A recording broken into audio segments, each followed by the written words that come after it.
Guys अगर आपने carbon में कुछ भी नहीं पढ़ा है and you are looking for detailed one shot जहां सारे कॉन्सेप्ट्स इलैबोरेटली आपको एक्सप्लेनेशन मिले और एल्डिहाइड, कीटोन और कार्बोक्सिलिक एसिड, इनको हमेशा आपको क्या करना है, काउंट करना। एक्सट्रीमली इंपॉर्टेंट क्लेंजिंग एक्शन से तो मतलब ऑलमोस्ट हर साल क्वेश्चन आए हैं, ठीक है।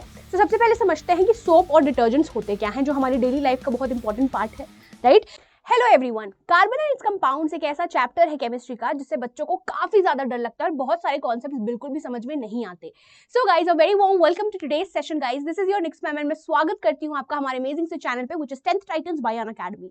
सो गाइस अगर आपने कार्बन में कुछ भी नहीं पढ़ा है and you are looking for detailed one shot जहां सारे कॉन्सेप्ट्स इलैबोरेटली आपको एक्सप्लेनेशन मिले और पीवाईक्यूज भी कवर्ड हो, तो this session is definitely for all of you. So guys आज के इस पर्टिकुलर सेशन में हम कार्बन एंड कंपाउंड्स का डिटेल एक्सप्लेनेशन फ्रॉम बेसिक्स मैं आपको पूरा सिखाने वाली हूँ और मेरी गारंटी है इस चीज की कि अगर आपको कुछ भी नहीं आता कार्बन का तो इस सेशन को देखने के बाद आपको एब्सोल्युटली हर कॉन्सेप्ट क्रिस्टल क्लियर हो जाएंगे एंड पीवाईक्यूज भी कवर होने वाले हैं। तो न्यू हो चैनल पे तो जरूर से सब्सक्राइब कर देना। ओके स्टार्ट करते हैं गाइज आज का session without wasting much of time कि भाई हम कार्बन के बारे में पढ़ते हैं। There is also a specific branch of chemistry which is organic chemistry जहां पे कार्बन रिलेटेड कंपाउंड से हम डील करते हैं। But what exactly is so special about carbon कि उसके बारे में वो ऐसा यूनिक उसमें क्या है कि उसके लिए स्पेसिफिक एक चैप्टर भी है। तो आइए सबसे पहले उस चीज को जानते हैं। So most of the things that we use daily है ना, like for example diamonds हो गया, methane again it is composed of carbon, ठीक है। soap, detergents जो daily यूज हम करते हैं चीजें, they are all composed of carbon, ठीक है। तो कार्बन जो है काफी वर्सेटाइल एलिमेंट है क्योंकि उसमें कुछ यूनिक फीचर्स होते हैं जो मैं डिस्कस करूंगी, जो आपका ग्रेफाइट हो गया, डायमंड हो गया, Buckminster fullerene, DNA, cellulose, everything is composed of carbon. तो काफी बढ़िया एलिमेंट है, यूनिक एलिमेंट है। नो नेक्स्ट चीज हम जो डिस्कस करने वाले हैं फ्रॉम द बेसिक्स की जो कार्बन है, फर्स्ट ऑफ ऑल ये बिलोंग करता है ग्रुप नंबर 14 से, ठीक है।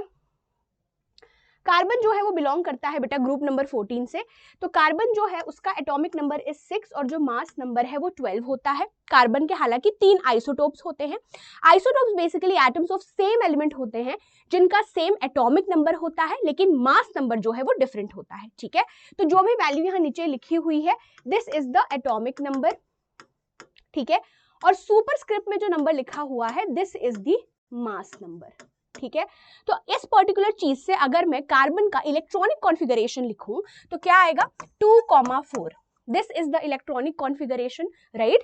एंड हमें पता चल रहा है अभी कि इसके लास्ट शेल में 4 इलेक्ट्रॉन्स हैं, मतलब कि it is having 4 valence electrons. तो क्या मैं कह सकती हूं कि जो कार्बन है वो टेट्रावैलेंट होता है, वैलेंसी 4 है, या बोल सकते हो कि ये टेट्रावैलेंसी जो है वो शो करता है क्योंकि ये बेसिकली इसके वैलेंस इलेक्ट्रॉन्स जो हैं वो 4 हैं, ठीक है। तो मैं यहां पे बोल सकती हूं दैट इट शोज टेट्रावैलेंसी और it is tetravalent in nature, ठीक है। मास नंबर जो है वो 12 है, अगेन C12, C13, C14 3 अलग अलग आइसोटोप्स हैं, ठीक है। C12, C13 और C14, ठीक है। यहां तक आई होप एब्सोल्युटली आपको क्लियर हो गया होगा। नेक्स्ट जो हम डिस्कस करने वाले हैं is the allotrope of carbon कि भाई एलोट्रोप का मतलब क्या होता है। स्टार्टिंग ऑफ द सेशन में मैंने ऑलरेडी मेंशन किया था कि the lot of things which you use in your daily life जो कि कार्बन से बना होता है which is composed of carbon. Even जो diamond, they are actually ladies you know, लड़कियों को बहुत पसंद होता है डायमंड की jewellery and all of that, वो भी एक फॉर्म है कार्बन का जिसे हम एलोट्रोप कहते हैं। तो सबसे पहले समझते हैं कि एलोट्रोप एग्जैक्टली क्या होता है, ठीक है। तो इसका डेफिनेशन भी यहाँ पे मैंने मेंशन किया हुआ है। Different forms of same element that exist in same physical state but different structures, वो बेसिकली आपका एलोट्रोप कहलाता है, ठीक है। और ये प्रॉपर्टी को हम एलोट्रोपी कहते हैं, मतलब कि जैसे कि डायमंड का एग्जांपल ले लूं, मैं ग्रेफाइट का एग्जांपल ले लूं या बकमिंस्टर फुलरिन का एग्जांपल ले लूं, ये सब कार्बन से ही बने हुए हैं, राइट। तो ये सेम फॉर्म कार्बन है इनमें, पर ये डिफरेंट फिजिकल डिफरेंट स्ट्रक्चर्स में जो है एग्जिस्ट कर रहा है, इसे हम कहते हैं एलोट्रोप्स ऑफ कार्बन। इस प्रॉपर्टी को हम कहते हैं एलोट्रोपी, ठीक है। तो ये पहला आपका जो एग्जांपल है in allotrope of carbon is your diamond, ठीक है। पहला हो गया डायमंड। इसके अलावा जो मैंने आपको एग्जाम्पल बताया ग्रेफाइट, ठीक है। और ग्रेफाइट में बेसिकली ग्रेफाइट जो है is a good conductor of electricity, good conductor of electricity. अब why graphite is a good conductor of electricity, हालांकि जो आपके नॉन मेटल्स होते हैं generally they are poor conductors. आपने मेटल्स एंड नॉन मेटल्स में फिजिकल प्रॉपर्टी में ये जरूर पढ़ा होगा, but what is so sorry special about graphite कि it conducts electricity. So basically graphite के अरेंजमेंट के बारे में अगर मैं बात करूं बेटा, तो कार्बन जो है वो 3 कार्बन से अटैच्ड होता है और एक जो है वैलेंस इलेक्ट्रॉन्स होते हैं, यानी कि फ्री इलेक्ट्रॉन्स जो है वो अवेलेबल होते हैं, एंड मूवमेंट ऑफ इलेक्ट्रॉन्स की वजह से कंडक्शन ऑफ इलेक्ट्रिसिटी जो है पॉसिबल होता है। ठीक है, so graphite is actually a good conductor of electricity. Even जो पेंसिल आपका जो पेंसिल लेड होता है ना जिससे आप लिखते हो, that is also made up of graphite. ठीक है, नेक्स्ट आपका है बकमिंस्टर फुलरेन। तो बेसिकली इसमें 60 कार्बन एटम्स जो है in the shape of football attached है, इसे हम C60 भी कहते हैं या फिर आप कह लो बकी ball. So this is also an allotrope of carbon. ठीक है, आई होप यहां तक एब्सोल्युटली क्लियर है सब। नाउ जैसे कि अब यूनिक बोल रही है, नेक्स्ट मैम बोल रही है कि यूनिक है, बट ऐसी क्या क्वालिटीज है कार्बन की, आइए उस चीज के बारे में जानते हैं। सबसे पहली चीज, सबसे इंपॉर्टेंट, स्मॉल साइज। जो कार्बन है ना उसका साइज छोटा है, स्मॉल साइज है, मतलब कि वो जो भी कंपाउंड्स बनाएगा, जो भी बॉन्ड बनाएगा दूसरे एलिमेंट के साथ, तो वो स्ट्रॉन्ग बनाएगा। ठीक है, स्मॉल साइज है। ठीक है, टेट्रा वैलेंसी, मतलब कि इसकी वैलेंसी कितनी है, वैलेंसी होती है बेटा 4। ठीक है, 4 वैलेंसी है, सो यू से टेट्रावैलेंट शोज टेट्रावैलेंसी और it is tetravalent in nature. ठीक है, कैटिनेशन। अब कैटिनेशन का मतलब क्या होता है नेक्स्ट मैम, कैटिनेशन का मतलब होता है सेल्फ लिंकेज प्रॉपर्टी। ठीक है, वो मैं यहाँ पे लिख देती हूँ। कैटिनेशन का मतलब होता है बेटा सेल्फ लिंकेज प्रॉपर्टी। अब सेल्फ लिंकेज प्रॉपर्टी, सो कैटिनेशन जो है कार्बन बहुत अच्छे से शो करता है, which is the self linkage property of carbon. It can form long chains, branched chains, rings. मतलब कि कैटिनेशन में एग्जैक्टली क्या होता है, देखो एक कार्बन जो है वो दूसरे कार्बन के साथ अटैच होके लंबी चेन बना लेता है। सेल्फ लिंकेज मतलब एक कार्बन दूसरे कार्बन के साथ खुद में लिंक होके लंबी चेन बना रहा है, ब्रांचेस भी बनाता है, रिंग स्ट्रक्चर्स भी बनाता है। लाइक फॉर एग्जांपल बेंजीन है ना, बेंजीन का स्ट्रक्चर ये है जो रिंग फॉर्म में है, अल्टरनेट सिंगल और डबल बॉन्ड होते हैं जिसका फॉर्मूला है C6H6। ठीक है, अब यहाँ पे अल्टरनेट सिंगल और डबल बॉन्ड है। एक और एग्जांपल देती हूँ मैं साइक्लोहेक्सेन का। ठीक है, साइक्लोहेक्सेन इज दिस, जिसमें सिर्फ सिंगल बॉन्ड होते हैं। ठीक है, इसका फॉर्मूला इज C6H12। ठीक है, तो स्ट्रेट स्ट्रक्चर बना सकता है, ब्रांचेस, रिंग, हर टाइप के बेसिकली वो स्ट्रक्चर्स बनाता है। So that is the self linkage property which is a beautiful property called as catenation. ठीक है, आई होप ये एब्सोल्युटली आपको क्लियर है। जो 3 आपकी वर्सेटाइल नेचर ऑफ कार्बन को एनहांस करती है, दीज आर द प्रॉपर्टीज, और इससे कभी कभार MCQs या सब्जेक्टिव क्वेश्चंस आपको पूछ सकते हैं। नाउ नेक्स्ट आपका है type of bond formed by carbon. हर चीज को इस लाइफ में स्टेबिलिटी चाहिए, ह्यूमंस वांट स्टेबिलिटी। सिमिलरली जो आपके एलिमेंट्स होते हैं उनको भी स्टेबिलिटी चाहिए होता है। नाउ एक टाइप ऑफ बॉन्ड हमने पढ़ा है मेटल्स एंड नॉन मेटल्स में, जहां पे मैंने आपको मेंशन किया था अबाउट आयनिक बॉन्ड, राइट। एक मेटल है, एक नॉन मेटल है, मेटल इलेक्ट्रॉन लूज करता है, नॉन मेटल इलेक्ट्रॉन एक्सेप्ट करता है। कार्बन क्या आयनिक बॉन्ड बनाता है या कोवेलेंट बॉन्ड बनाता है, और अगर एक स्पेसिफिक टाइप ऑफ बॉन्ड वो बनाता है तो क्यों बनाता है। हर चीज के पीछे एक रीजन होता है ना, इतने सारे क्वेश्चंस आते हैं दिमाग में। सो बेसिकली जो टाइप ऑफ बॉन्ड कार्बन बनाता है दैट इज कोवेलेंट बॉन्ड। ठीक है, लॉस गेन का यहाँ पे किस्सा है ही नहीं, यहाँ पे शेयरिंग ऑफ इलेक्ट्रॉन्स होता है। लाइक फॉर एग्जाम्पल आपका कोई फ्रेंड है, आपका कोई सिबलिंग है, ठीक है, you have a piece of chocolate और आप 2 जने हो, आपको उनको डिवाइड करना है, मतलब हाफ आपका फ्रेंड लेगा, हाफ आप लोगे, so that is equal sharing of chocolates. But chemistry में we are talking, when we are talking about bonds, हम इलेक्ट्रॉन्स के टर्म में डिफाइन करते हैं। ठीक है, कि कोवेलेंट बॉन्ड एक ऐसा टाइप ऑफ बॉन्ड होता है जहां पे म्यूचुअल यानी कि इक्वल शेयरिंग ऑफ इलेक्ट्रॉन्स होते हैं, दोनों को फायदा होता है, दोनों एटम जो है स्टेबिलिटी अटेन करते हैं, and the bond formed here is covalent bond. ठीक है, तो वही चीज लिखी है, bond formed by mutual sharing of electrons between atoms is called as covalent bond. ठीक है, नाउ नेक्स्ट बहुत इंपॉर्टेंट चीज है, जो आपके वैलेंस इलेक्ट्रॉन्स हैं, है ना, जो मतलब कि आउटर मोस्ट शेल में प्रेजेंट होते हैं electrons, outer most shell valence shell कहलाता है। तो वैलेंस शेल में जो इलेक्ट्रॉन्स प्रेजेंट होंगे those are called as valence electrons, वो पार्टिसिपेट करते हैं in covalent bonding. Like for example अगर मैं बोलूं कार्बन का, ठीक है, तो कार्बन का इलेक्ट्रॉनिक कॉन्फ़िगरेशन 2,4 है, राइट। तो ये जो लास्ट शेल में इलेक्ट्रॉन्स है, कितने इलेक्ट्रॉन्स है? 4 इलेक्ट्रॉन्स। तो ये वैलेंस इलेक्ट्रॉन्स ही बस पार्टिसिपेट करेंगे इन बॉन्डिंग। ये इंपॉर्टेंट है, आपको नोट डाउन करना है, ठीक है। अभी मैं कोवेलेंट बॉन्ड का फॉर्मेशन जब आपको पढ़ाऊंगी तो और क्लियर हो जाएगा, ठीक है। चलिए जी नेक्स्ट। अब जैसे कि मैंने मेंशन किया था भाई आयनिक बॉन्ड भी तो बना सकता था, कोवेलेंट बॉन्ड क्यों बना रहा है कार्बन? ऐसा क्या रीजन है, राइट? कि भाई लॉस या गेन के चक्कर में भी तो पड़ सकता था, बट ये लॉस और गेन के चक्कर में नहीं पड़ता। कार्बन इज वेरी चालाक ब्रो, ठीक है। So very smart player carbon is. So मैं आपको दो सिचुएशन बता देती हूँ, why does it not form C4+ and C4-, ठीक है, विद रीजंस। सो बेसिकली अगर मुझे C4+ बनाना है, मतलब मुझे 4 इलेक्ट्रॉन्स जो है एनर्जी देके निकालनी है, राइट। 2,4 है इसका इलेक्ट्रॉनिक कॉन्फ़िगरेशन, मतलब कि मुझे एनर्जी देनी है ताकि ये 4 इलेक्ट्रॉन्स जो है वो रिमूव हो पाए। नाउ ये बेसिकली एनर्जेटिकली फिजिबल नहीं होता, क्योंकि ये इसमें बेसिकली आपको लार्ज अमाउंट ऑफ एनर्जी देनी पड़ती है 4 इलेक्ट्रॉन्स को रिमूव करने के लिए। अब सिर्फ 4 इलेक्ट्रॉन्स जो है बेटा रिमूव हो गया, तो it is very difficult for carbon having a cation with just 2 electrons, ठीक है। अब फॉर एग्जांपल 4 इलेक्ट्रॉन्स मैंने हटा दिया, तो कार्बन के लिए सिर्फ 2 इलेक्ट्रॉन्स को बेसिकली होल्ड करना डिफिकल्ट होता है, सो एनर्जेटिकली ये फिजिबल नहीं है, तो ये बेसिकली C4+ नहीं बनाता।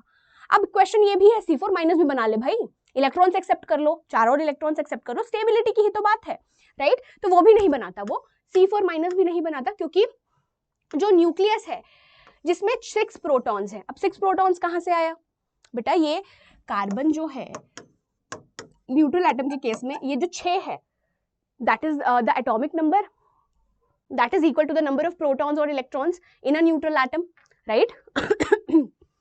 तो 6 प्रोटॉन्स जो है न्यूक्लियस में, 6 प्रोटॉन्स है ना। ये फॉर एग्जांपल मेरा न्यूक्लियस है, ये मेरा फर्स्ट शेल है कार्बन का, ये सेकंड शेल। फर्स्ट शेल में 2 इलेक्ट्रॉन्स, सेकंड शेल में 4 इलेक्ट्रॉन्स। तो जो न्यूक्लियस है जिसमें 6 प्रोटॉन्स है, अब भाई न्यूक्लियस में प्रोटॉन्स और न्यूट्रॉन्स दोनों होते हैं, 6 इसका एटॉमिक नंबर है।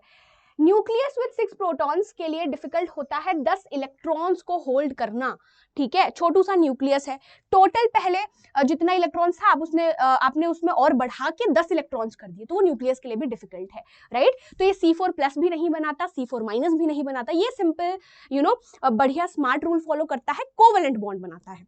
अब देखो कोवेलेंट बॉन्ड जो है वो कैसे फॉर्म होते हैं। सबसे इजी एग्जाम्पल है हाइड्रोजन मॉलिक्यूल का, ठीक है। तो H2, राइट, H2 सबसे पहला बेटा स्टेप बाय स्टेप करना। सो फर्स्ट है कि भाई आप इलेक्ट्रॉनिक कॉन्फ़िगरेशन लिख लो, तो इसका एटॉमिक नंबर 1 है, तो मतलब कि इसका इलेक्ट्रॉनिक कॉन्फ़िगरेशन भी 1 होगा, राइट।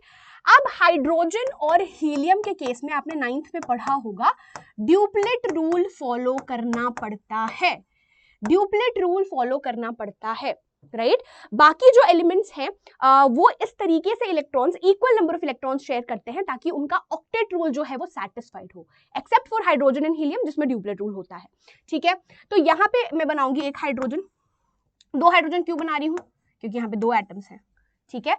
अब यही इसका वैलेंस इलेक्ट्रॉन है, तो हम बेसिकली जो वैलेंस इलेक्ट्रॉन्स होते हैं उनको डॉट या क्रॉस से डिनोट करते हैं, ठीक है।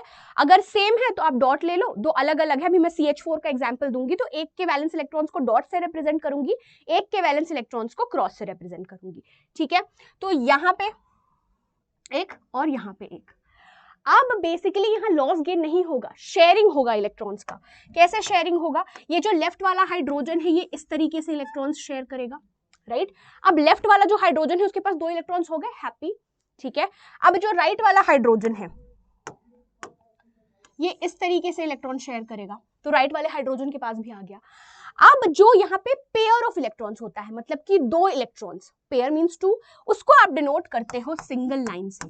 तो यहाँ पे क्या होता है बेटा आपका single covalent bond. I hope clear हो गया। कुछ और एग्जांपल्स दूंगी मैं आपको कोवेलेंट बॉन्ड के, तो और भी क्लियर होगा, ठीक है। तो ये बेसिकली मेरा क्या है, सिंगल कोवेलेंट बॉन्ड है, ठीक है जी। नेक्स्ट एक और एग्जांपल देखते हैं O2 का, फिर मैं आपको CH4 का एग्जांपल देके एक्सप्लेन कर दूंगी, ठीक है। अब देखो O2 ऑक्सीजन का एटॉमिक नंबर 8 है, इलेक्ट्रॉनिक कॉन्फ़िगरेशन जो है वो 2,6 होगा, मतलब कि इसके लास्ट शेल में 6 इलेक्ट्रॉन्स हैं, राइट। अब ये इलेक्ट्रॉन जो है इस तरीके से शेयर करेगा 2 ऑक्सीजन एटम से, मतलब लेफ्ट वाले ऑक्सीजन के पास भी 8 इलेक्ट्रॉन्स आए, राइट वाले ऑक्सीजन के पास भी 8 इलेक्ट्रॉन्स आए, राइट।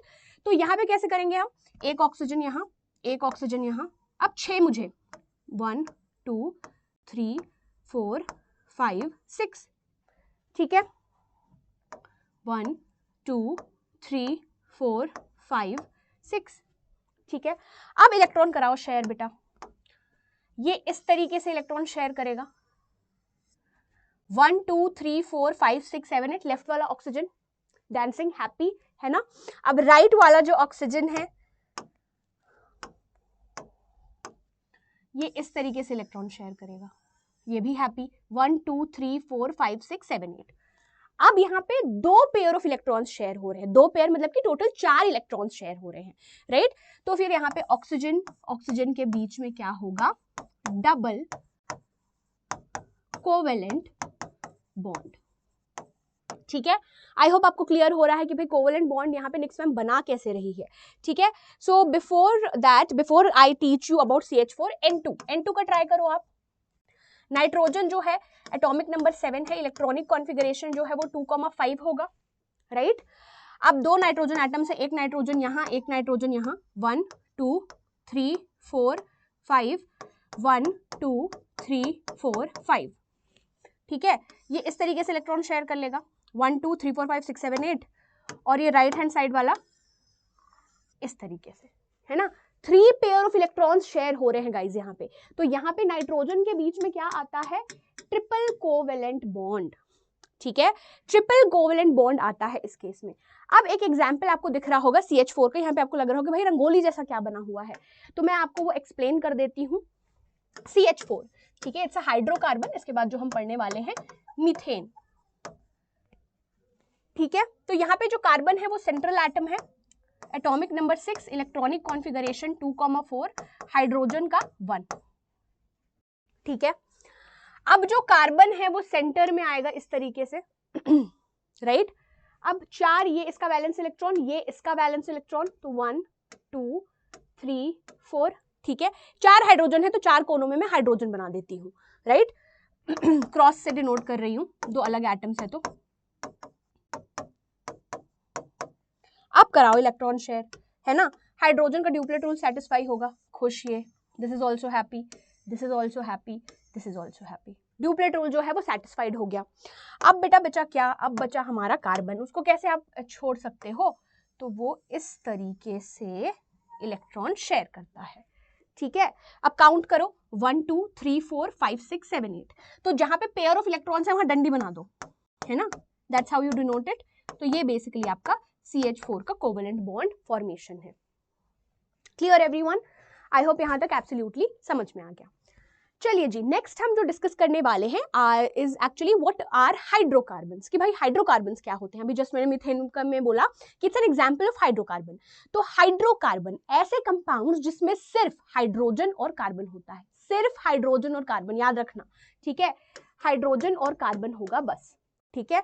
और जैसे कि एक एग्जांपल देती हूं मैं CH3 CH2 OH, is this an example of hydrocarbon. बहुत बार बच्चे बोलते हैं यस मैम, बेटा no, this is not an example of hydrocarbon. यहाँ पे आपको एक एलिमेंट दिख रहा होगा ऑक्सीजन। क्या बोला मैंने, बहुत बेसिक सा डेफिनेशन है, still students commit a mistake in this one. तो ऐसे कंपाउंड्स जिसमें सिर्फ हाइड्रोजन और कार्बन होगा, that is called as hydrocarbon, ठीक है। नाउ हाइड्रोकार्बन जो हमें पढ़ना है वो हमें 3 पढ़ने हैं। एक तो है आपका एल्केन, एल्कीन और एल्काइन, ठीक है। एल्केन के केस में कार्बन कार्बन के बीच में सिंगल बॉन्ड होता है, इसे हम कहते हैं सैचुरेटेड हाइड्रोकार्बन, ठीक है, सैचुरेटेड हाइड्रोकार्बन। एल्कीन के केस में कार्बन कार्बन के बीच में डबल बॉन्ड होता है, एल्काइन के केस में कार्बन कार्बन के बीच में ट्रिपल बॉन्ड होता है। ये दोनों को हम बोलते हैं इट इज अनसैचुरेटेड हाइड्रोकार्बन, ठीक है। नाउ यहाँ पे वही चीज लिखी है कि इसमें सिंगल बॉन्ड होता है between carbon carbon. First member जो है इसका मीथेन होता है CH4, ठीक है। इसमें डबल बॉन्ड होता है, इसमें बेसिकली जो आपका फर्स्ट मेंबर है वो इथीन होता है which is C2H4, sorry C2H4, ठीक है। इसमें ट्रिपल बॉन्ड होता है between carbon atoms, first member is ethyne C2H2। भाई यहाँ पे तो फर्स्ट मेंबर मैंने बता दिया, बाकी के मेंबर्स का कैसे पता करोगे, राइट? कि भाई फर्स्ट मेंबर तो नेक्स्ट में मुझे पता है भाई मिथेन है, एल्कीन में इथीन है, एल्काइन में इथाइन है, बाकी के मेंबर्स। सो गाइज इसका बेसिकली कोई जादू नहीं है, जनरल फॉर्मूला होता है ऑफ द ऑल 3 हाइड्रोकार्बन, जिसकी मदद से आप बाकी के जो मेंबर्स हैं उनके बारे में पता लगा सकते हो। लाइक फॉर एग्जांपल एल्केन, ठीक है, इसका जनरल फॉर्मूला है CnH2n+2, ठीक है। एल्कीन का होता है बेटा CnH2n, ठीक है। एल्काइन का होता है CnH2n-2, ठीक है। अब यहाँ पे जो n है that is the number of carbon atom, n = 1 n = 2 ऐसे पुट करोगे तो बाकी आपको मेंबर्स मिलते जाएंगे। लाइक फॉर एग्जांपल एल्केन में मैं इसमें फॉर्मूला में n = 1 पुट करूंगी तो C1H 2 × 1 2 2 + 2 4, तो आपका पहला मेंबर आ गया मीथेन, ठीक है। अब बेटा अगर मैं यहाँ पे n = 1 पुट करूंगी तो यहाँ पे n = 1 पे फर्स्ट मेंबर नहीं आता। अगर मैं n = 1 पुट करूंगी तो CH2 आएगा, तो वहाँ पे कार्बन कार्बन के बीच में डबल बॉन्ड कैसे आ रहा है, नहीं आ रहा है, राइट? तो यहाँ पे बेसिकली n = 2 पुट करोगे आप तो फॉर्मूला है C2H4, ये आपका फर्स्ट मेंबर है, ठीक है। एल्काइन, इसमें भी n = 2 से फर्स्ट मेंबर स्टार्ट होता है, तो इस इक्वेशन में मतलब इस फॉर्मूला में मैं पुट कर दूं C2H 2 × 2 -2, तो क्या आया C2H2। This is ethyne, this is the first member. तो आपको याद रखना है एल्कीन और एल्काइन दोनों के केस में जो आपका फर्स्ट मेंबर है वो n = 2 से स्टार्ट होता है, ठीक है। अब हम इसे कैसे बोल रहे हैं भाई मैम मिथेन, वो वर्ड रूट से मैं अभी आपको एक्सप्लेन करूंगी, तो प्लीज कंफ्यूज मत होना, ठीक है। क्लियर है यहाँ तक? चलिए नेक्स्ट, इसके बाद मैं आपको और एग्जांपल्स दे देती हूँ। लाइक CH4 का तो मैंने आपको बता दिया। अगर मैं n = 2 पुट करूंगी फॉर एल्केन, जिसका जनरल फॉर्मूला है CnH2n+2, राइट? तो यहाँ पे बेटा C2H 2 × 2 +2, राइट? तो क्या आएगा आपका C2H6, तो ये मेरा सेकेंड मेंबर है जो कि इथेन है ना। अब इसका स्ट्रक्चर कैसे बनता है? So this is C2, carbon 4 से ज्यादा बॉन्ड नहीं बनाता, ठीक है। C2H6, 2 कार्बन, उन दोनों के बीच में सिंगल बॉन्ड और यहाँ पे पूरा आपका हाइड्रोजन, तो दिस इज इथेन, है ना। अब अगर मुझे एल्कीन का सेकेंड मेंबर चाहिए, राइट? एल्कीन का सेकेंड मेंबर चाहिए जिसका जनरल फॉर्मूला है CnH2n। सेकेंड मेंबर के लिए मुझे पुट करना पड़ेगा n = 3, क्योंकि n = 2 से फर्स्ट मेंबर स्टार्ट होता है, तो क्या आएगा C3H6, ठीक है। Clear everyone? I hope absolutely समझ में आ गया आप सबको। चलिए जी, नेक्स्ट जो बहुत बहुत इंपॉर्टेंट है, जिससे ऑलमोस्ट हर साल क्वेश्चंस आए ही हैं, चाहे एमसीक्यूज हो या सब्जेक्टिव क्वेश्चंस हो, IUPAC नोमेनक्लेचर। काफी वास्ट टॉपिक है, ग्रेड 10th के हिसाब से भी मैं पढ़ाऊंगी, 11th में you will study about it in a more elaborate way where more functional groups are given to you. अभी मैं एकदम क्रिस्टल क्लियर कर दूंगी बेसिक्स, और कुछ क्वेश्चंस भी आपको करा दूंगी। नाउ IUPAC नोमेनक्लेचर मतलब नामकरण करना, जैसे कि आपका नाम है, जैसे मेरा नाम निकिता है, आपका भी कोई प्यारा सा नाम होगा, गोलू, मोलू, है ना, पिंकू। सो बेसिकली आपके मम्मी पापा ने रखा है, राइट? सो जो आपके ऑर्गेनिक कंपाउंड्स होते हैं उनका भी हम नेमिंग करते हैं। नाउ ये जो नेमिंग है हम अपने मन से नहीं करते कि भाई एक कंपाउंड दिख गया तो मैं उसका नाम कुछ भी रख दूं। So basically we have this IUPAC which is International Union of Pure and Applied Chemistry. उन्होंने कुछ सेट ऑफ रूल्स दिए हैं जो आपको फॉलो करने हैं जब भी आप नामकरण करोगे ऑर्गेनिक कंपाउंड का। अपने मन से नहीं करना, always and always follow the rules, ठीक है। तो सिंपल सा मैं आपको एक ट्रिक बता देती हूँ, PWS, prefix word root suffix, ठीक है। P इज फॉर प्रीफिक्स, जो कि एब्सोल्युटली पहले लगता है, ठीक है। वर्ड रूट आपको बताता है total number of carbon atoms उस पर्टिकुलर कंपाउंड में कितने हैं। सफिक्स जो है वो बाद में लगता है। अब यहाँ पे आप कुछ चीजें देख रहे होंगे, हेलोजन का प्रीफिक्स है ना, सफिक्स अल्कोहल, एल्डिहाइड, कीटोन और कार्बोक्सिलिक एसिड का। नाउ बेसिकली गाइस ये हैं फंक्शनल ग्रुप्स। अब फंक्शनल ग्रुप्स क्या होता है? बेसिकली फंक्शनल ग्रुप आपका एटम या ग्रुप ऑफ एटम होता है जो किसी भी पर्टिकुलर कंपाउंड का केमिकल प्रॉपर्टी डिसाइड करता है, ठीक है। मैं एक बार आपको इसका रिप्रेजेंटेशन जो है वो दिखा देती हूँ, ठीक है। तो ये बेसिकली आपके फंक्शनल ग्रुप्स हैं जो कि किसी पर्टिकुलर कंपाउंड का केमिकल प्रॉपर्टी डिसाइड करते हैं, ठीक है। जैसे कि हेलोजन तो आपको पता होगा ग्रुप 17 में, उसका हम प्रीफिक्स यूज करते हैं, मतलब कि उसको हम जनरली पहले लिखते हैं, ठीक है। तो जब भी कंपाउंड का नेमिंग करोगे तो जो मैंने रूल दिया है, जो सीक्वेंस दिया है, उसी को ही फॉलो करना, prefix, word root and suffix, ठीक है।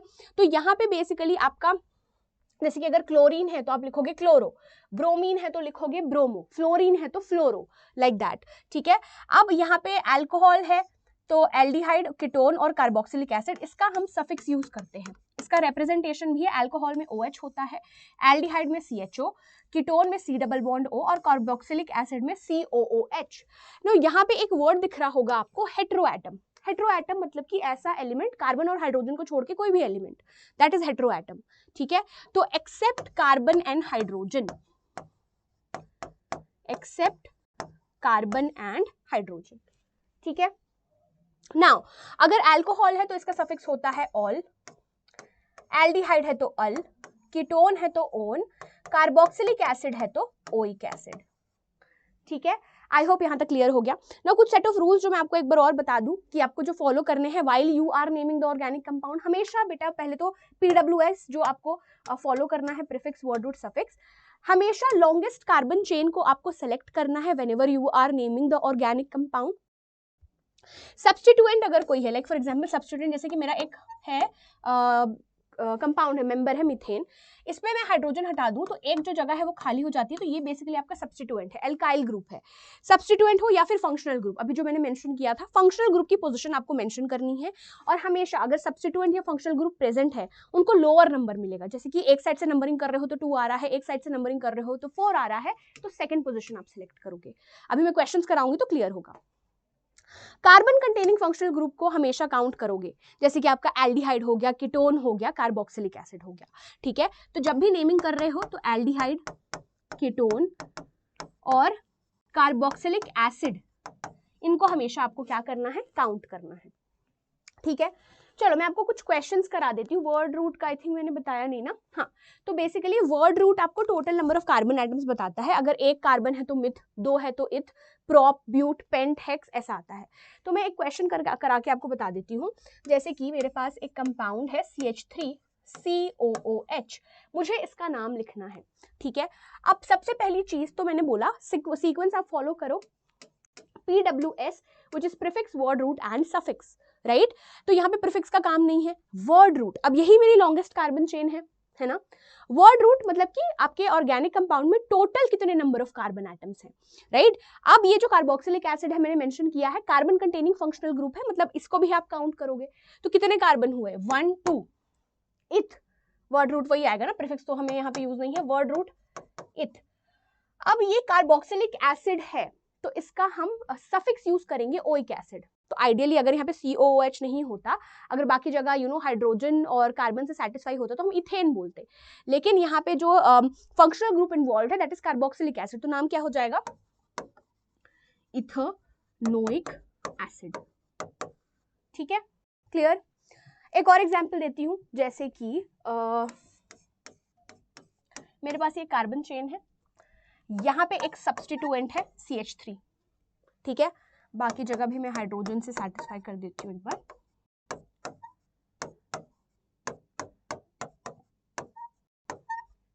ठीक है, नाउ गाइज यहाँ पे सबसे पहले लॉन्गेस्ट कार्बन चेन, यही मेरी लॉन्गेस्ट कार्बन चेन है।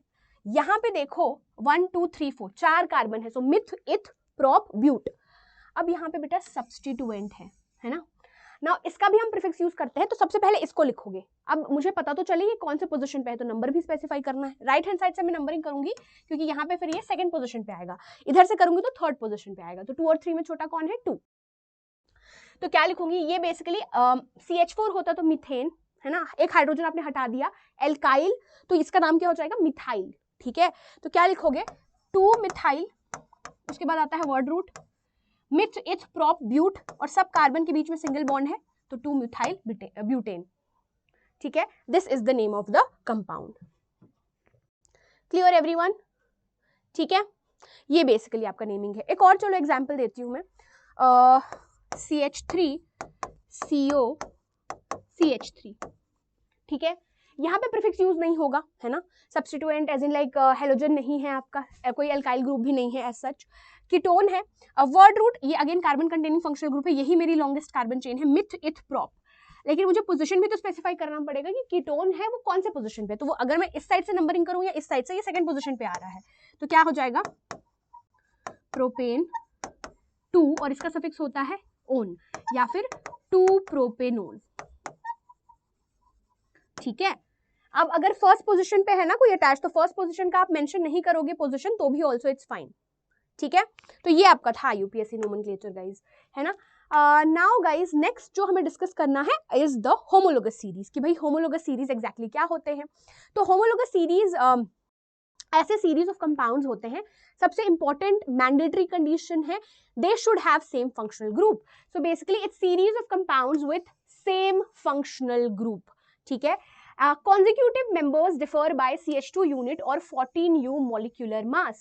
जो consecutive members मतलब एक के बाद जो next member आएगा उनके बीच में CH2 unit का difference होता है। like for example CH4 और C2H6, है ना, ये दोनों same family से belong करते हैं, मतलब ये homologous series के members हैं। कॉन्जिक्यूटिव मतलब ये फर्स्ट मेंबर है, ये सेकंड, तो ये कॉन्जिक्यूटिव है, एक के बाद दूसरा आया है, तो इन दोनों के बीच में CH2 यूनिट का डिफरेंस है, खुद देख लो। इसमें अगर मैं CH2 ऐड करूंगी तो C2H6 मिलेगा, CH2 यूनिट बोल लो या फिर आप कह लो 14U, है ना, इसका 12 इसका 2 14U। ठीक है ना। जो होमोलोगस मेंबर्स होते हैं जैसा कि मैंने मेंशन किया उनका सेम फंक्शनल ग्रुप है, तो बेटा खुद सोचो अगर सेम फंक्शनल ग्रुप है तो केमिकल प्रॉपर्टी सिमिलर होती है, सेम होती है, वही है they are having similar chemical properties but they are having different physical properties, जैसे कि आपका हो गया melting point, boiling point, these are different, like the physical properties are actually different. ठीक है, होमोलोगस सीरीज क्लियर हो गया। चलो जैसे कि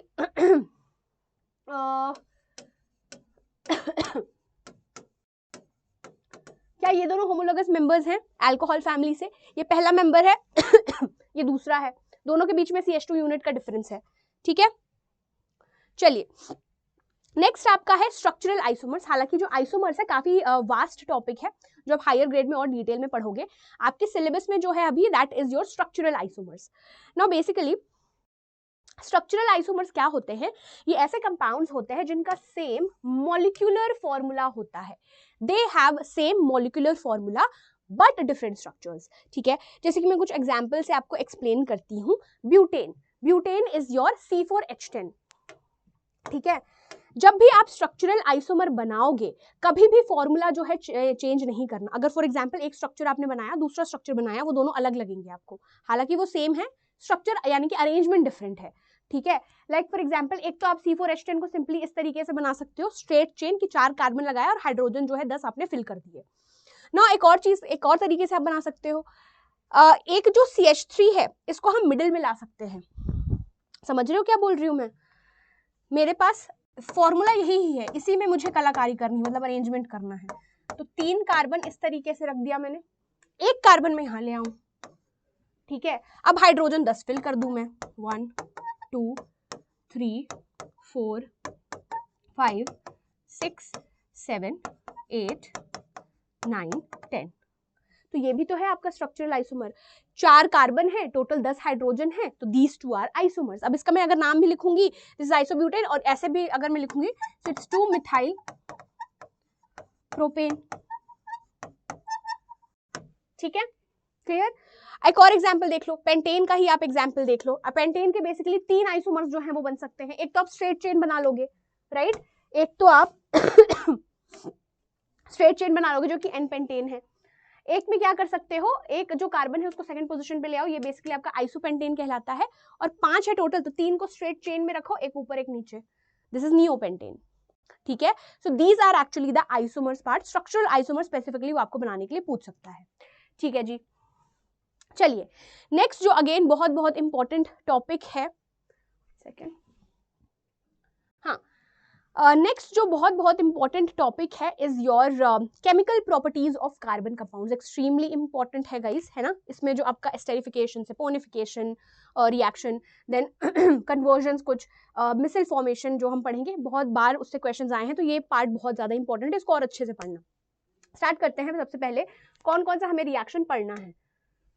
तो इसमें हमें पढ़ना है कंबर्शन रिएक्शन के बारे में, addition reaction, substitution reaction, esterification reaction और सेपोनिफिकेशन रिएक्शन, सब इंपॉर्टेंट है, ठीक है। हालांकि ये दोनों कुछ ज्यादा इंपॉर्टेंट है।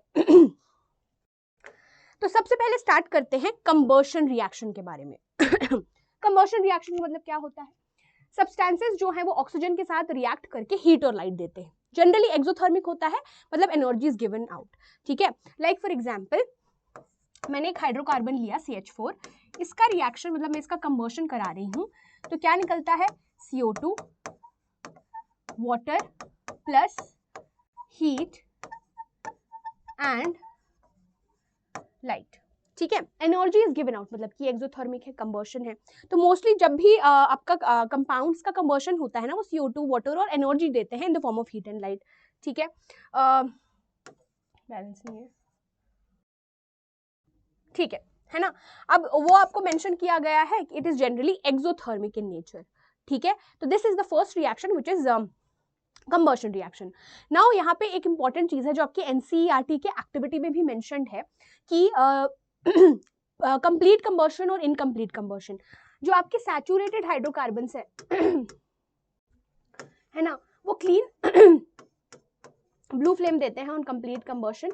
जो आपके अनसैचुरेटेड हाइड्रोकार्बन्स हो गए ना, जैसे कि एल्कीन हो गया, एल्काइन हो गया, वो बेसिकली सूट, यानी कि सूट होता है आपका ब्लैक पाउडरी सब्सटेंस, या तो येलो फ्लेम देते हैं, ठीक है।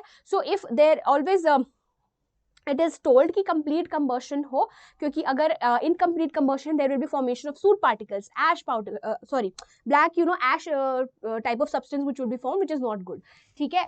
सो बेसिकली ये आपका कंबर्शन रिएक्शन का कंप्लीट कंबर्शन और इनकम्प्लीट कंबर्शन का रोल हमारे डेली लाइफ में भी पड़ता है, ठीक है। नेक्स्ट आपका है ऑक्सीडेशन रिएक्शन। सो बेसिकली इसमें ऑक्सीडेशन में हमने इथेनॉल का ऑक्सीडेशन जो है आपको मेंशन किया गया है। सो CH3CH2OH, this is ethanol. Now इसका हम ऑक्सीडेशन मतलब एडिशन ऑफ ऑक्सीजन, राइट। यहाँ पे जो ऑक्सीडाइजिंग एजेंट्स यूज होते हैं वो है आपका alkaline KMNO4 and acidified K2Cr2O7, जो कि बनाता है इथेनॉल है अगर तो इथेनोइक एसिड है, ठीक है। अगर प्रोपेनॉल है तो प्रोपेनोइक एसिड देगा। So these are actually your oxidising agents, ठीक है। इथेनॉल है तो इथेनोइक एसिड यहाँ पे बनेगा। नाउ नेक्स्ट आपका है addition reaction, very important reaction. तो एडिशन रिएक्शन जनरली आपके अनसैचुरेटेड हाइड्रोकार्बन्स देते हैं, ठीक है, चाहे वो एल्कीन हो या फिर एल्काइन हो। जो आपके अनसैचुरेटेड हाइड्रोकार्बन्स है वो बेसिकली एडिशन रिएक्शन देते हैं in the presence of catalyst, चाहे वो निकल हो, पैलेडियम हो या फिर प्लैटिनम हो। So there is this addition of hydrogen. Like for example मैं इथीन लेती हूँ, ठीक है, इथीन, ठीक है, एंड मैंने इसका हाइड्रोजनेशन कराया, मतलब मुझे इथीन में ऐड करना है हाइड्रोजन, तो इथीन से यहाँ क्या बन जाएगा? इथेन बन जाएगा, राइट।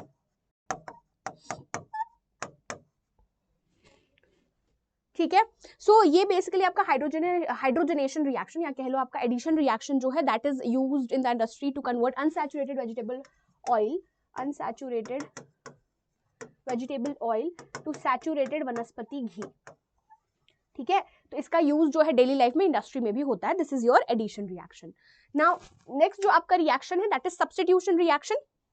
नो जनरली जो आपके एल्केन्स होते हैं, सैचुरेटेड हाइड्रोकार्बन्स, वो इतने ज्यादा रिएक्टिव नहीं होते, लेकिन in the presence of sunlight वो शो करते हैं सब्स्टिट्यूशन रिएक्शन। तो यहाँ पे आपको बहुत सारे ऐसे रिएक्शंस दिख रहे होंगे, मैं आपको एक्सप्लेन करती हूँ कि what exactly is happening here.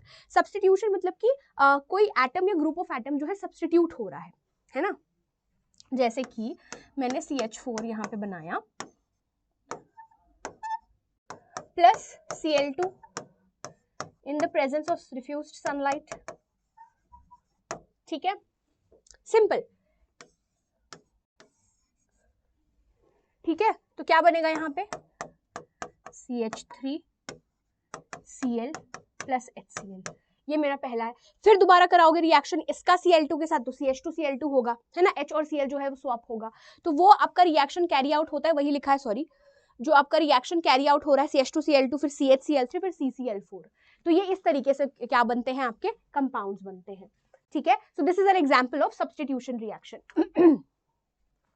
Now next जो आपके इंपॉर्टेंट कार्बन कंपाउंड्स है, मैं आपका डिहाइड्रेशन रिएक्शन अभी ही डिस्कस कर लूंगी in important carbon compounds which are your ethanol and ethanoic acid. ठीक है, ये दोनों एक्सट्रीमली इंपॉर्टेंट है जिसके रिएक्शंस भी हम यहाँ पे पढ़ने वाले हैं। नाउ इथेनॉल का फॉर्मूला अभी जस्ट मैंने आपको बताया था, ethanol is CH3 CH2OH, ethanoic acid is CH3 COOH, जिसे हम एसिटिक एसिड भी कहते हैं। तो इथेनॉल के बारे में सबसे पहले पढ़ते हैं, कुछ फिजिकल प्रॉपर्टीज है यहाँ पे आपको स्ट्रक्चर भी जो है मेंशन्ड है कि ये बेसिकली आपका क्या होता है, लिक्विड एट रूम टेम्परेचर।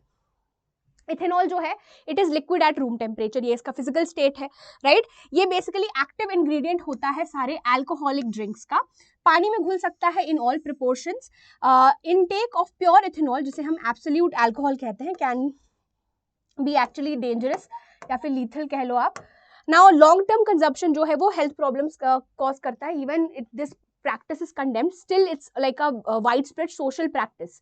ठीक है, तो इथेनॉल जैसे कि आपने 9th में पढ़ा होगा, टिंचर ऑफ आयोडीन में अगर सॉल्यूट और सॉल्वेंट जो है वो आइडेंटिफाई करना है, तो जो आपका आयोडीन है, आयोडीन इन अल्कोहल होता है, right. Solute is iodine and the alcohol is the solvent. ठीक है, तो ये कफ सिरप्स में भी यूज होता है, वो मैं मेंशन कर देती हूँ, कफ सिरप्स। ठीक है, नेक्स्ट आपका है इसमें जो chemical reaction is the reaction of ethanol with sodium. ठीक है, यहाँ पे इथेनॉल का रिएक्शन जब सोडियम के साथ होता है तो ये बेसिकली बनाता है सोडियम इथॉक्साइड। यहाँ पे जो गैस लिबरेट होती है दैट इज हाइड्रोजन गैस। ये आपकी एक्टिविटी में भी मेंशन किया गया है कि if you drop sodium in ethanol what will happen. So basically here the products are sodium ethoxide and hydrogen gas. Hydrogen gas का आइडेंटिफिकेशन क्या है, that it burns with a pop sound. ठीक है, इसके बाद जो नेक्स्ट रिएक्शन है that is your dehydration reaction. Now dehydration ऐसा बहुत कॉमन टर्म है जो हम डेली लाइफ में भी यूज करते हैं ये term. So dehydration means loss of water, right. कभी कभी हम बोलते हैं कि हमें डिहाइड्रेशन हो गया, पानी की कमी हो गई है। सो बेसिकली यहाँ पे इथेनॉल का हम डिहाइड्रेशन रिएक्शन कराते हैं। So it is CH3 CH2OH। इसका रिएक्शन हम कराते हैं with concentrated H2SO4 and 443 kelvin पे हीट करते हैं। तो नाउ ये जो कॉन्सेंट्रेटेड H2SO4 है ये काफी अच्छा डिहाइड्रेटिंग एजेंट है, मतलब कि ये पानी को बाहर निकालता है, राइट। सो यहाँ पर से मैं इस तरीके से अगर मैं वाटर मॉलिक्यूल यहाँ से निकाल दूं तो एक प्रोडक्ट जो यहाँ पे बनता है दैट इज H2O। अब यहाँ पर इथेनॉल है तो इससे बेसिकली अगर मैंने H2O हटा दिया तो क्या बनेगा आपका इथीन C2H4। ठीक है, this is your dehydration reaction. तो जब भी आपको कॉन्सेंट्रेटेड H2SO4 दिखे ना तो आप समझ जाना कि वहां पे वाटर मॉलिक्यूल तो डेफिनेटली निकलने वाला है। ठीक है, चलिए नेक्स्ट आपका जो कंपाउंड है इज योर इथेनोइक एसिड, जिसे हम एसिटिक एसिड भी कहते हैं, जो कि विनेगर में पाया जाता है, right. So commonly called as acetic acid, जो कि मेंशन किया अभी मैंने। 5 to 8% of acetic acid in water is called as vinegar. तो ये आपको याद रखना है क्योंकि ये एमसीक्यू बेस्ड क्वेश्चन में भी आ सकता है। 5 से 8% of acetic acid in water is called as vinegar. Melting point जो प्योर इथेनोइक एसिड का है वो 290 केल्विन है और ये बेसिकली जम जाता है इन ड्यूरिंग विंटर, तो इसे हम ग्लेशियल एसिटिक एसिड भी कहते हैं। ठीक है, वीक एसिड होता है ये। स्ट्रॉन्ग एसिड और वीक एसिड के बीच में आई होप कि आपको डिफरेंस पता होगा, जो मैंने आपको पहले पढ़ाया था।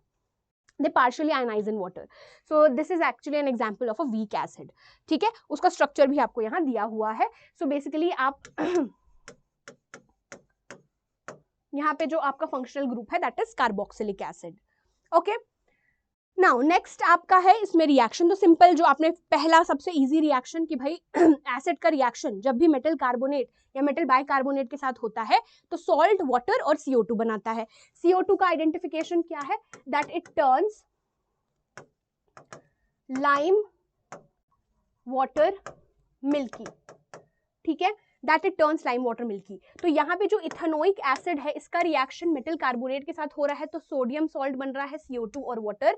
इसका रिएक्शन इसमें मेटल बाइकार्बोनेट के साथ हो रहा है तो अगेन सॉल्ट, वाटर और CO2 बना रहा है। सो इट CO2 यहाँ पे जो गैस लिबरेट हो रही है इसका आइडेंटिफिकेशन यही है, that it turns lime water milky. Next बहुत बहुत important is your esterification reaction. No esterification reaction में there is formation of esters. ठीक है, ईस्टर नहीं होता, इट्स एस्टर।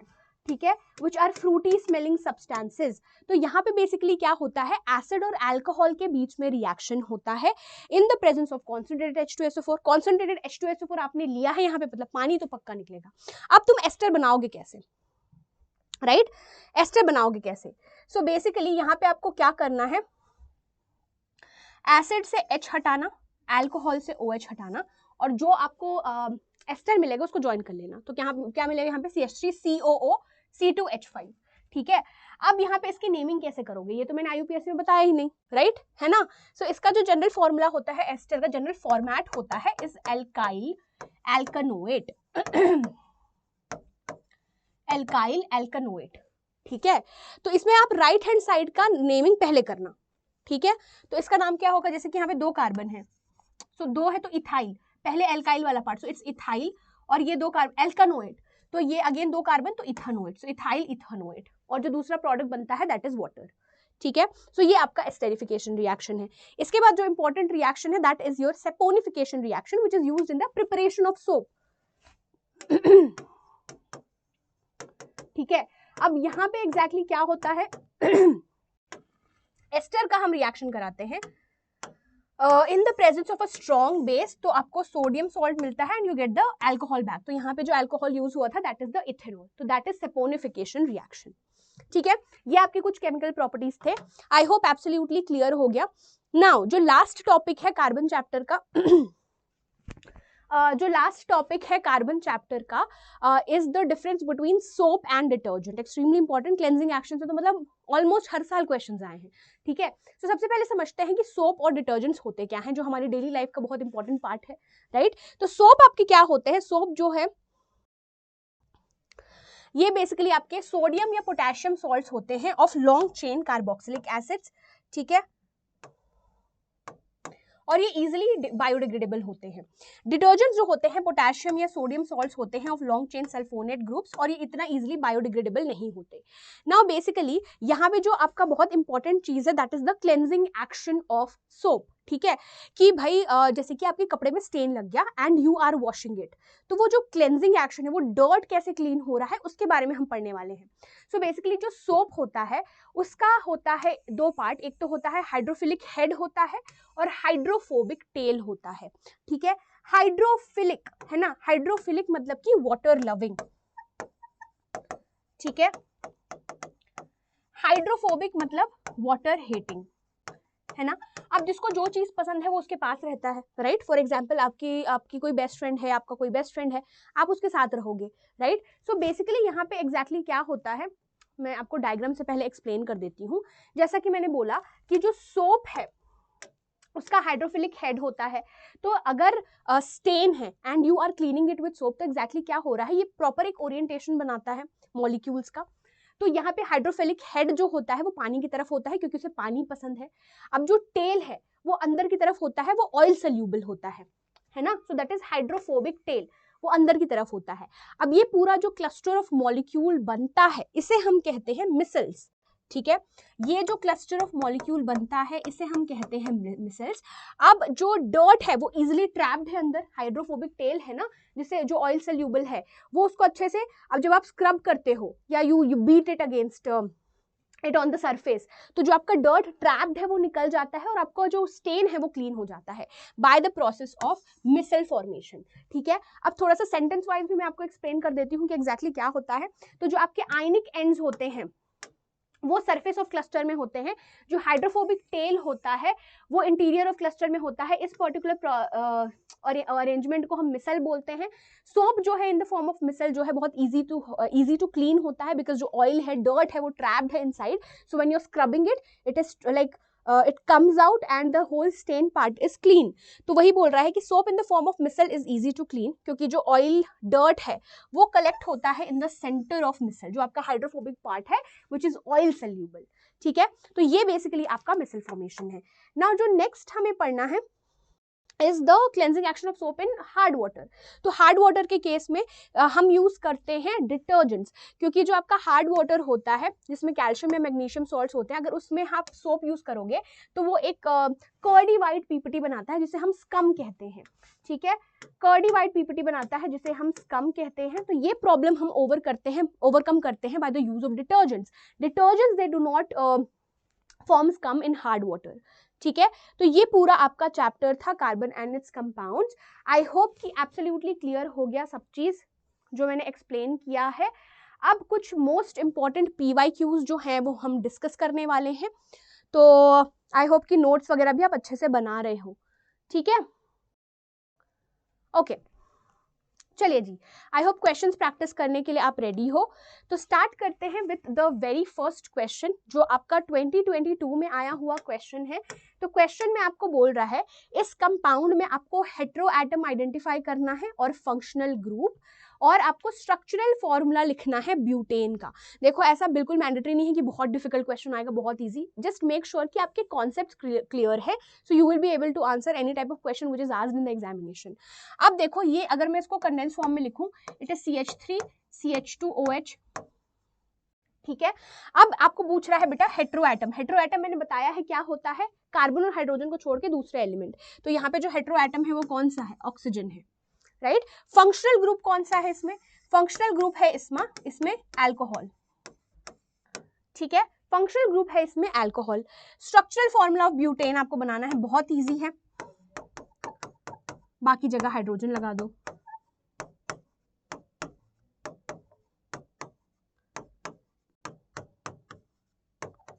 ठीक है? This is the structural formula of butane, ठीक है?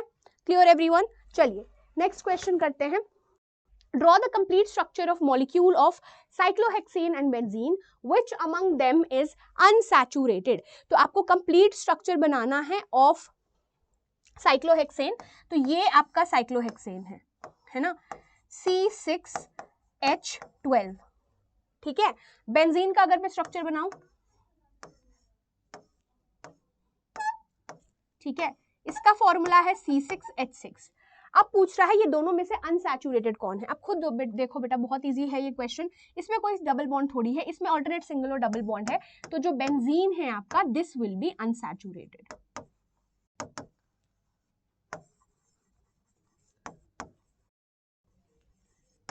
ठीक है? क्लियर? चलिए नेक्स्ट क्वेश्चन करते हैं। तो नेक्स्ट क्वेश्चन में बोल रहा है, आपका 2023 में आया हुआ क्वेश्चन है, अ सैचुरेटेड ऑर्गेनिक कंपाउंड जो है वो होमोलोगस सीरीज से बिलोंग करता है। अगर आप ए को हीट करोगे with concentrated sulphuric acid at 443 kelvin, ये एक अनसैचुरेटेड कंपाउंड बनाता है जिसका मॉलिक्यूलर मास 28U है। कंपाउंड बी का जब आप एडिशन रिएक्शन कराओगे 1 मोल हाइड्रोजन के साथ इन द प्रेजेंस ऑफ निकल, तो वो एक सैचुरेटेड हाइड्रोकार्बन बनाता है C। तो आपको A, B और C जो है आइडेंटिफाई करना है, ठीक है? तो यहाँ पे जो आपका पहला कंपाउंड है that is ethanol, CH3 CH2OH, ठीक है? इसको आप हीट करोगे in the presence of concentrated H2SO4, तो इथेनॉल से किस में बनेगा, ये इथीन में बनेगा। इसका मास देख लो, 12 2 24, 24 + 4 तो 28, ये बेसिकली आपका B है, इथीन है ना।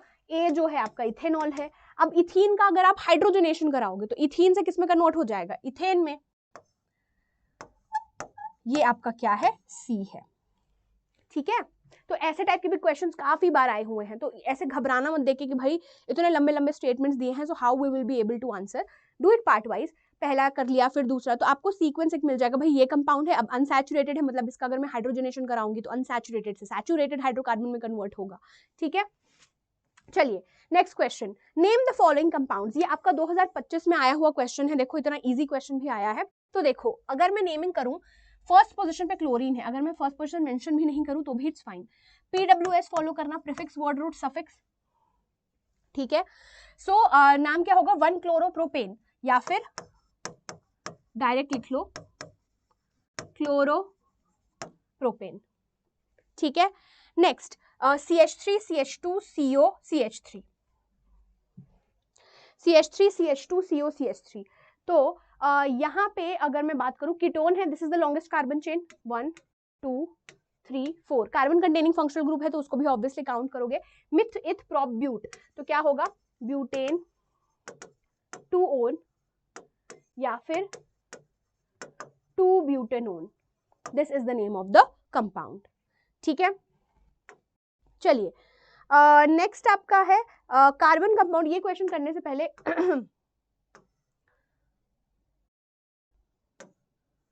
ये ये देखो जैसे कि मैंने बोला था 2023 में भी आया हुआ क्वेश्चन है, explain the formation of micelles between oily dirt and soap molecules. 2025 में भी आया है, 24 में आया है, तो इसको छोड़ के मत जाना, ठीक है। और हमेशा ड्राइंग मतलब कि डायग्राम जो है बना के आना कि भाई जो सोप है उसके दो पार्ट है, ठीक है, हाइड्रोफिलिक हेड और हाइड्रोफोबिक टेल, ठीक है। तो जो ऑयल या फिर जो डर्ट है ट्रैप्ड, वो इट इज ट्रैप्ड इनसाइड, है ना, that is oil soluble which is trapped inside, and when you scrub it, when you beat it on a surface, जो ऑयल ट्रैप्ड है वो निकल जाता है, क्लीन हो जाता है। so this cluster of molecules which are formed which helps in the cleansing action of soap, ये बेसिकली आपका मिसल फॉर्मेशन है, ठीक है। चलिए नेक्स्ट क्वेश्चन है, एक कंपाउंड X जो है वो गुड सॉल्वेंट है, इसका रिएक्शन अगर सोडियम के साथ होता है तो ये दो प्रोडक्ट बनाता है Y और Z, ठीक है। तो गुड सॉल्वेंट है मतलब कि क्या ये CH3CH2OH है, इसका रिएक्शन अगर मैं सोडियम के साथ कराऊंगी तो सोडियम इथॉक्साइड बनेगा, CH3CH2ONA प्लस यहाँ पे क्या बनता है, हाइड्रोजन गैस, है ना, Y and Z। Z is use to convert oil into vegetable ghee. अब Z ये है, ऑब्वियस सी बात है, दिस इज Y, है ना, हाइड्रोजनेशन करा रहे हो ना बेटा, हाइड्रोजनेशन करा रहे हो, ठीक है। Identify X, Y and Z and also write the equation of X with sodium to justify your answer। लिख दिया भाई, है ना, ये मेरा X है, ठीक है, that is Y and that is Z, ठीक है। चलिए जी, सो एक क्वेश्चन जो है मैं आपको होमवर्क दे रही हूँ, इसमें से अगेन ये 2025 में ही आया हुआ क्वेश्चन है। तो आपको इथेनॉल का रिएक्शन लिखना है विद ऑक्सीजन एंड एयर, तो यहाँ पे सिंपल कंबर्शन होगा, इसका आंसर आप मुझे देना, ठीक है, बहुत ईजी है ये, राइट। कॉन्सेंट्रेटेड H2SO4 के साथ होगा तो C2H4 बनेगा, ethene. Reacts with acidified potassium dichromate, तो इथेनॉल से क्या बनेगा, इथेनोइक एसिड, ठीक है। तो इसका आंसर मुझे जरूर से आपको देना है इन द चैट बॉक्स, ठीक है। सो आई होप गाइज आज का पर्टिकुलर सेशन आपको काफी ज्यादा यूजफुल लगा। इसका नोट्स जो है मैं अपलोड कर दूंगी, एक लिंक दिया होगा आपको डिस्क्रिप्शन में जिसको आपको क्लिक करना है, तो इसका जो नोट्स वगैरह है, मेरे जो रिटन फॉर्म है वो मिल जाएगा। अपार्ट फ्रॉम दैट क्वेश्चन का आंसर जरूर देना। I hope now carbon is absolutely clear to all of you. हर संडे 12 PM पे वन शॉट प्लस PYQs आएगा। इस संडे आप कार्बन का देख रहे हो, coming Sunday metals and non metals का आएगा, फिर एसिड्स बेसिस और फिर chemical reactions and equations. So that is it for today's session. I hope आज का सेशन यूजफुल लगा। Do not forget to give it a thumbs up. See you very soon next Sunday at 12 PM. Bye everyone. Thank you so much. All the very best.